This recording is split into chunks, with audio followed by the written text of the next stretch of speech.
Hello प्यारे दोस्तों, आज के इस वीडियो में हम जानने वाले हैं कि प्राकृतिक संख्या, पूर्ण संख्या और पूर्णांक किसे कहते हैं। तो चलिए शुरू करते हैं। तो देखिए, हम इसको प्राकृतिक संख्या भी कहते हैं, प्राकृत संख्या भी कहते हैं और इंग्लिश में इसे हम नेचुरल नंबर कहते हैं। तो प्राकृतिक संख्या कौन सी होती हैं? वे संख्याएं जो गिनती के अंदर आती हैं उन्हें हम प्राकृतिक संख्या कहते हैं। जैसे कि अगर आपसे कहा जाएगा गिनती सुनाने के लिए, तो आप कहाँ से शुरू करोगे? आप 1 से शुरू करोगे। 1 2 3 4 5 6 7, इसी तरह से आप आगे बढ़ते चले जाएंगे। तो जितने भी हमारी संख्याएं गिनती के अंदर आती हैं, यानी गिनती वाली जो संख्याएं होती हैं, उन्हीं को हम क्या कहते हैं? नेचुरल नंबर कहते हैं, यानी प्राकृतिक संख्या कहते हैं। तो अब अगर आपसे पूछा जाएगा कि प्राकृतिक संख्या कौन सी होती हैं, तो आप बड़े ही आसानी से बता सकते हो। जैसे कि अगर मैं आपसे पूछूं कि 52 है, 52 जो है, क्या ये प्राकृतिक संख्या है? तो ये बिल्कुल प्राकृतिक संख्या है, क्योंकि जब हम 1 से गिनती को शुरू करेंगे तो 52 भी तो आएगा ही ना कहीं। तो इसीलिए 52 भी हमारा प्राकृतिक संख्या ही है। ठीक है, देखिए, आपको बस इतना याद रखना है कि जो गिनती के अंदर संख्याएं आती हैं वे सारी प्राकृतिक संख्या होती हैं। और आपको तो पता ही है कि गिनती कभी भी ख़त्म नहीं होता है। आप कितना भी आगे बढ़ाते चले जाओगे, गिनती हमेशा आगे बढ़ती चली जाएगी। ठीक है, तो अगर आपसे पूछा जाएगा कि 999 क्या ये भी प्राकृतिक संख्या है? तो ये भी बिल्कुल प्राकृतिक संख्या है, क्योंकि गिनती को अगर हम आगे करते चले जाएंगे तो 999 भी तो आएगा ना कहीं। इसी तरह से चाहे कोई सी भी गिनती की संख्याएं होंगी जो गिनती के अंदर आती होंगी, तो वे सब नेचुरल नंबर यानी कि प्राकृतिक संख्याएं उन्हें हम कहते हैं। तो अब आपका प्राकृतिक संख्या अच्छे से क्लियर हो गया होगा। अब आगे बढ़ते हैं। जो हमारा नेक्स्ट है वो है पूर्ण संख्या। पूर्ण संख्या को इंग्लिश में हम होल नंबर कहते हैं। तो पूर्ण संख्या में कौन सी संख्याएं आती हैं? देखिए, नाम से ही पता चल रहा है पूर्ण संख्या यानी कि होल नंबर यानी कि कंप्लीट नंबर। तो इसमें हमारा क्या होता है पूर्ण संख्या में कि इसमें जो 1 से गिनती वाली संख्याएं होती है ना, वो तो इसमें भी आती हैं। जैसे 1 2 3 4 5 6, इसी तरह से आगे चलते जाएंगे।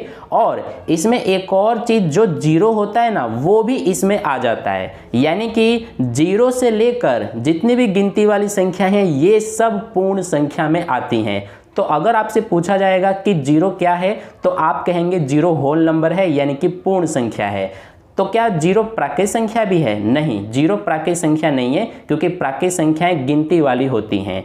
ठीक है, लेकिन अगर आपसे पूछा जाएगा कि जैसे कि ये हमारा 99 है, क्या ये पूर्ण संख्या है? तो बिल्कुल ये पूर्ण संख्या है, क्योंकि 0 से हम आगे चलते जाएंगे तो 1 2 3 4, इसी तरह से हमारा 99 यानी कि 99 भी आ जाएगा। तो 99 पूर्ण संख्या है। इसके अलावा 99 हमारा ये प्राकृतिक संख्या भी है, क्योंकि गिनती जब हम गिनेंगे तो 99 तो आएगा ही आएगा। तो 99 हमारा पूर्ण संख्या भी है और प्राकृतिक संख्या भी है। तो आपको पूर्ण संख्या भी अच्छे से समझ में आ गया होगा कि पूर्ण संख्या कौन सी होती हैं? जो 0 से शुरू होती हैं और 0 1 2 3 4 इसी तरह से चलती जाती हैं, उन्हें हम पूर्ण संख्या कहते हैं। इसके बाद अगला हमारा आ जाता है पूर्णांक यानी कि इंटीजर्स। तो पूर्णांक किसे कहते हैं हम?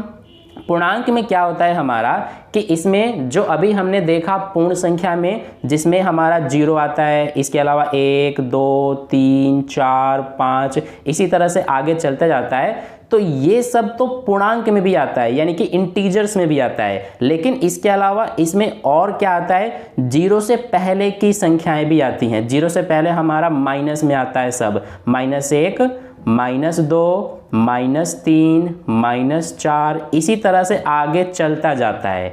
ठीक है, तो जितनी भी हमारी संख्याएं होती हैं ना, चाहे वो 0 1 2 3 4 इस तरह से गिनती वाली संख्याएं हो, या फिर माइनस में 1 2 3 4 हो, ये सब के सब हमारे पूर्णांक कहे जाते हैं, यानी कि इंटीजर्स कहते हैं हम इनको।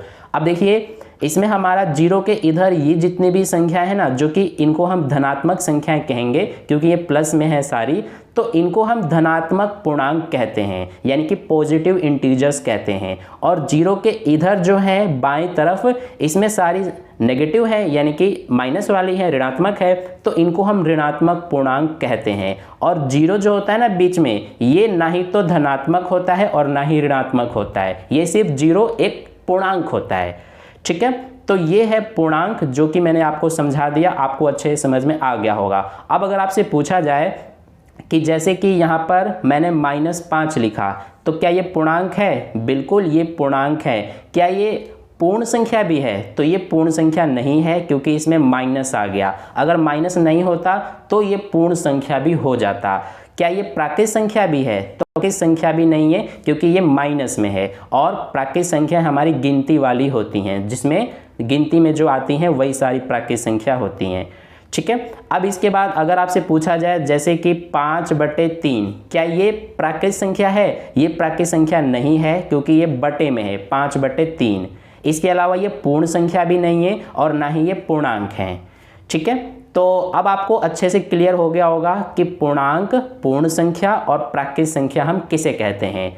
तो आपसे मैं क्वेश्चन पूछ रहा हूँ, उसका आंसर आप मुझे कमेंट करके बताना। जैसे यहाँ पर 6.45, क्या ये पूर्ण संख्या है?